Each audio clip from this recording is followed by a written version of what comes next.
Pokemon journeys always begin with choosing a starter, facing low-leveled early route Pokemon, and easy battles before you can evolve and become stronger. Powerful Pokemon always meant they were either fully evolved or even legendary Pokemon with the best stats, abilities, and moves in the game. But what if we were all stuck with baby Pokemon and still had to become a champion? Little Cup is a competitive singles format that brings this theory to life, making cute favorites into scary, meta-defining demons. To test this further, I joined the Breejex Battle Royale for an entire Draft League season of Little Cup. Little Cup rules are simple. First and foremost, you can only use Pokemon that have not evolved and are capable of evolution, apart from select bans because they were just deemed too powerful. Rule number 2, you must play at level 5. This is the most unique part of the format in my opinion, because everything you know about good or even average stats is out the door.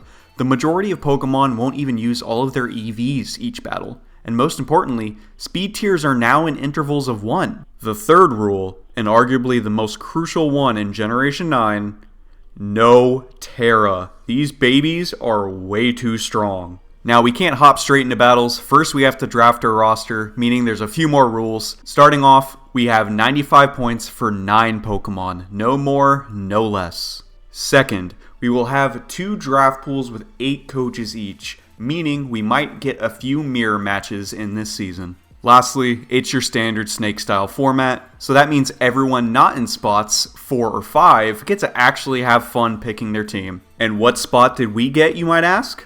We got 2nd overall pick. As we kicked off the draft, to no surprise, Scraggy went 1st overall due to its insane bulk, intimidate ability, stab knockoff, and setup capabilities. However, I didn't really care. There were 3 Pokemon I was interested in, all of which I've used in Little Cup before. Shelder, my all-time favorite Little Cup Pokemon because of its ability to clean up any game with the combination of Shell Smash and Skill Link. Second is Timber, a very reliable knockoff user with 3 amazing abilities, access to Defog, somehow, and Stab Mach Punch. And finally, Diglett. Diglett is the ultimate revenge killer as it's one of the fastest Pokemon in the format and has access to Arena Trap. That being said, I decided to play it safe and be consistent with Timber. As mentioned before, Timber has 3 great abilities in Guts, Sheer Force, and Iron Fist.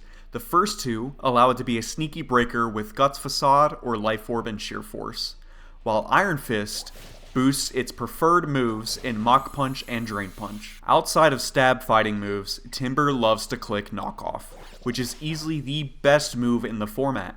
Why? Because of Violate boosting everyone's defenses.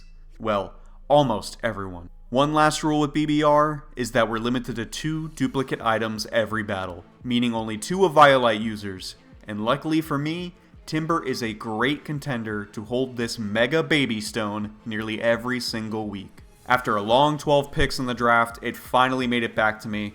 I had no idea what I wanted until I locked eyes with an old friend. Well, his younger brother, Snivy. Snivy is very similar to Superior in the fact that it loves to go for a contrary sweep with Leaf Storm. Plus, it also goes for Glare to get some favorable RNG or really limit their speed tiers for revenge killers.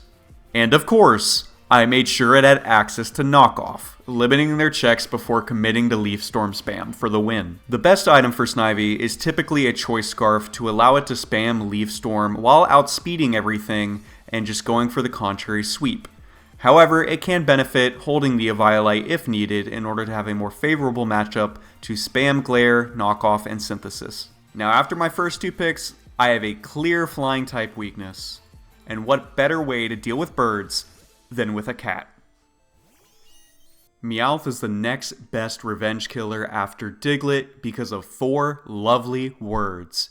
Stab, Technician, Fake Out. This cat doesn't hit like a female dog. It swings hard for only 45 base attack. Even if you bring Protect to stop the Fake Out, it has Feint to break through Protect and still go before your typical priority moves. It also provides our team with the lead speed, only having a few Mons able to tie or outspeed it. Next to every Mon speed stat you can see on the screen, they're max speed at level 5 with a boosting nature. For Meowth, that's 19 speed. And since Meowth is a cat, of course it has access to knockoff to break everyone's most expensive items that are sitting safely on a counter or table. Now after some powerful offense, I wanted to secure bulk and utility on my next 2 picks. First up being the Great Wall, Mareanie. Mareanie is the ultimate Eviolite user, becoming just as evil as Toxapex, as Regenerator allows us to consistently take hits, pivot out, and regain health. Unlike Toxapex, however, Mareanie has a relatively good offensive stat in this format, allowing it to use moves like Sludge Bomb and Surf to chip down opponents and actually do damage. Although we don't have knockoff, we do have Toxic Spikes to slowly wear down our opponent's team, getting them poisoned upon entry. For our next pick, I was shocked this Pokemon was still on the board in round 5. So I locked our Steel type, Tinkatink. It's hammer time is what the cringy thing I would say if Tinkatink actually got Gigaton Hammer, but it doesn't. However, we do have more knockoff, so that's great, and it is our first Flying Resist. Jokes aside, Tinkatink's utility is through the roof with its abilities in Mold Breaker and Pickpocket. So not only can we remove Eviolites and other items with knockoff, but we can now take their item if we aren't holding one and get hit with a physical move. Tinkatink is also our first Stealth Rock user, which can be very crucial in breaking Focus Sashes or Sturdies, while also getting consistent chip on Pokemon that switch into battle. Lastly, we have great disruption moves in Thunder Wave and Encore to ruin our opponent's plans and slow them down. Okay, I love this team already, but I did notice after our last 2 picks, I definitely need a ground immunity, and the good ones were flying off the board. I'm so sorry. Anyways, I got Starly. I've used Starly before in Little Cup Draft, and he is easily one of the best Choice Scarf users out there. Just like Big Bro, Starly loves to click reckless Brave Birds and Double Edges that can terrorize any switch in, even if it is a bulky resist. Although we don't have close combat, Heat Wave can potentially pick off Steel types or help us avoid unnecessary chip. Even if they have a designated check, we can always click U-turn to keep up the momentum and proceed to get in another big threat. Speaking of threats, I needed another set of Pokemon to pair with Snivy. Little Cup is a very offensive and fast-paced format after all. So, I got Kamala. I mean Zorua.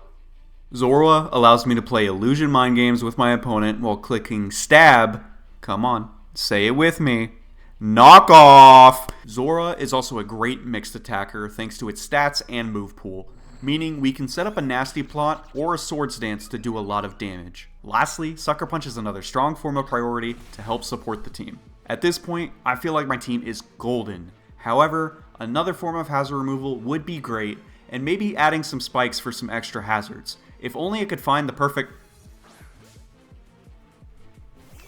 Ironically, I will have used Bramblin before Bramblegast in draft for Generation 9, but I am fully aware of the utility and power this little fella packs. We have spikes to stack on the opponent's side of the field, and Rapid Spin to remove any hazards they put on our side. Wind Rider and Infiltrator are 2 strong abilities that can make specific matchups way easier for us, especially against those pesky birds and their wind moves. Only 1 team member left to go. To make it easy, I still need 1 more crucial typing for every draft, ground. So, I went with my favorite baby pseudo, Gible. Gible has a strong bite, but even rougher skin, allowing us to chip away at opponents that make physical contact. He has decent stats across the board, but can still become a deadly Swords Dance sweeper, especially with Scale Shot and loaded dice. And finally, Gible gives us another Stealth Rock setter to support the team.